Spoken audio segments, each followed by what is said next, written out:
Judging by the title of this video, you probably already guessed it, the trunk on my BMW M235i has failed. Now you'd be right to think, how on earth does a trunk fail on a car? And that's a question that ran into my mind a couple times as well. But let's not waste any time, let's delve into exactly what the issue is with my trunk on my BMW M235i, because it's a pretty strange and bizarre issue.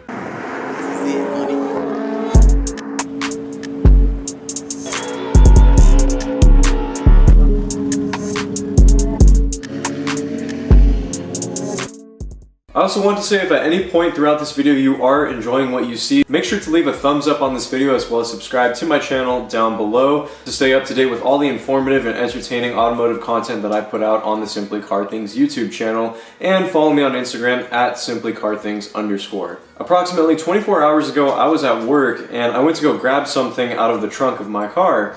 I walk over to my car, reach for the trunk handle, push the trunk button, and I'm greeted with a really loud chattering sound, and my trunk would not open.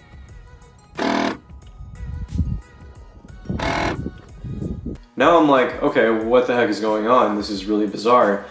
Tried it one more time, didn't work. I tried opening the trunk with the key fob.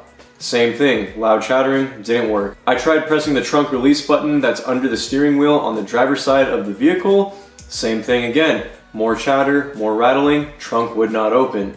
At this point, I'm scratching my head thinking, what on earth is going on? Why is my trunk not opening, and why is it making this really loud sound? Now, of course, our cars come with a really nice key fob that is very convenient to use, and in the event that the key fob dies, you have a manual key that can come out as well. Now, you might be thinking to yourself, Omar, just use the manual keyhole on the trunk to go ahead and pop the trunk open. Well, lo and behold, something that I discovered about the BMW F series, and this is purely German engineering at its finest. There is no trunk keyhole for these cars. There's just an electronic button and that's it. So what happens if your battery dies, or your trunk fails, or you need to just get something out of your trunk and it's locked shut for whatever reason, like it was in my case? Well, you really don't have much of an option. Some of you might also be thinking, well, why don't you go ahead and fold the rear seats down, because they can come down, and then go ahead and pull the glow-in-the-dark emergency trunk release handle to get the trunk open.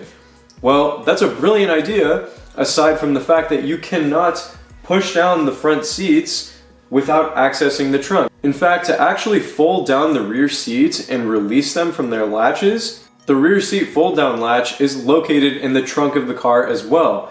So here I am at work with absolutely no way to open my trunk. It won't open through any of the buttons or electronically. There's no manual keyhole to open the trunk, and I can't get my rear seats down to pull the emergency trunk lever, and nothing's working, and I'm just thinking, you have to be kidding me. So I resorted to the forums, and it turns out on the BMW 2 Series, this is somewhat of a common occurrence. I actually found a couple threads of people having the same issue on their 228i's, M240i's, the M235, like on my car. It's a very, very odd feature, and it only seems to affect the 2 Series. I couldn't find anything about the 3 Series or the 4 Series. Only on the F Series cars, it affects the F22, and I don't know if that's because they use a specific trunk mechanism that's unique to the F22. In the event that you are stuck in the same situation that I was presented with, there is a light at the end of the tunnel, and there is a way to open the trunk up on your car. So let me go ahead and demonstrate what I did, because it's a little bit tricky, but again, it works in case you're in a sticky situation where you need to get something out of your trunk and you don't have much else to resort to. Now, I sincerely apologize. I know there's not a whole lot of light, so it may be a little bit tough to see, but there is a way to get your trunk open in the event that it gets stuck. So what I ended up doing was removing the bottom portion of the rear seats, which is currently where I'm sitting on right now. And it's super easy to do this. You literally just get your fingers under it and you lift up. It's some plastic tabs that the seat is connected to. You pull up and you can remove the seat. Then what you do from there is there's these little side cushion pieces that basically sit behind the seatbelt and cover some wiring and things of that nature. You basically do the same thing. Get your fingers under it, go ahead and pull using a little bit of force, and you'll get these right out. Now what that enables you to do is have enough space to where you can wiggle the backrest portion of the seat enough to where you can actually see, you can peer into the trunk. And keep in mind, again, this is a very, very tight space and there really isn't a whole lot to work with, but it is just enough to get your hands or to get something like a bar pried in between the seats that you can stick through to release the backseat fold down mechanism. So once I had enough wiggle room to basically peer into the trunk, I ended up taking this pole, as you can kind of see. I think it's about maybe 3.5 feet long in diameter. It's kind of tough to show it all on camera, but it was basically thin enough and long enough to pry between the back seat and get it into the trunk. Now from there, it was really tough to see, and it was, like I said, a very low tolerance to work with, but it was just enough to where I was able to get it to poke that fold down mechanism, and basically I was able to drop the rear seat, and then from there that gave me plenty of space to go in, get my hand, and pull on the emergency trunk release mechanism, and I got the trunk open. So in the event that this does happen to you, it is possible to open the trunk. Don't think that it isn't. It takes a little bit of work, it's a little bit tricky, but you can do it. And now you might be thinking to yourself, what exactly was the issue? The issue was the trunk actuator motor. And as you can see, this trunk right now, I've actually stripped away the cover liner that's plastic on this car, basically in order to disconnect the trunk actuator motor itself, which I have right here. Now, after doing some research, it appears that this part, which is the trunk actuator for the BMW F22, goes bad, and they tend to go out fairly early on. I mean, my car is at 58,000 miles, and not that really mileage will affect the trunk actuator, more of how frequently you use your trunk, I guess. But this piece is actually electro welded, so it's kind of like, everything's sort of like glued shut with plastic, so it's kind of hard to access the internals of this, but there's a plastic gear, a small little electric motor, and something within this goes bad. I'm not really sure as to what the exact issue is, but something breaks on the inside, and I've heard about some people opening up and repairing it, but honestly I think that's just more of a band-aid than anything. So I went ahead and ordered a brand new actuator off FCP Euro. I go through FCP Euro because all their parts are OEM from BMW or an OEM equivalent, and they also provide a lifetime warranty on everything that you buy off of their website. It's truly amazing that there is a website out there like this. I really like FCP Euro. They're not paying me to say that or anything. I've just always bought parts for all my BMWs through them.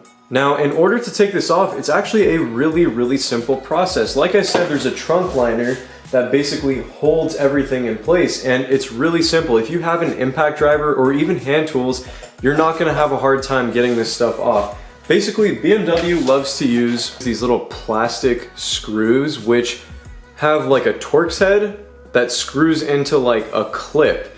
And basically, you just press it in with pressure and then you screw it down and it holds it in place. It's this really odd but somewhat clever screw, or I don't really even know what to say, and I'm sorry if the camera isn't focusing on it. But basically there's like 6 or 7 of these that you need to take out, and that will effectively remove the cover on the trunk. And once you remove the cover, you'll see the actuator sitting right up here where my fingers are.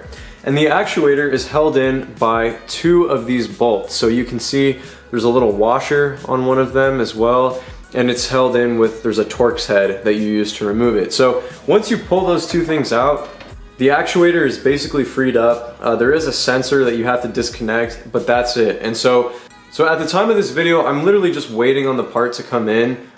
This is probably one of the most self-explanatory and simple DIYs you can do, replacing the trunk actuator. I think out of anything that could have possibly happened on this car, I really wasn't expecting this to go out, but hey, it is what it is. It's unfortunate, but to be honest, it provides some good content for the channel, and I think I can definitely help inform you guys, because I'm sure to a lot of my 2 Series guys out there, you will probably end up running into this problem at some point throughout the lifetime of your ownership, because it seems that this is just a faulty part, or it has some flawed design that breaks over time, like a lot of things do on a lot of BMWs. So I'm gonna conclude the video right here. Thank you guys so much for tuning in and watching. Again, I hope you were able to take away some positive information from this video. It is a little bit of an unfortunate experience, but I definitely think in the future I'll definitely be able to help a lot of you guys by posting this video out there for a lot of you, because I know I'm not going to be the only person to run into this issue for a fact. And as always, if you have any questions or anything, feel free to reach out to me on Instagram at simplycarthings_,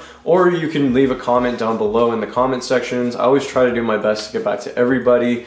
And with all that being said, make sure to leave a thumbs up, subscribe if you're new, and I'll catch you all in the next one. Thanks for tuning in, guys.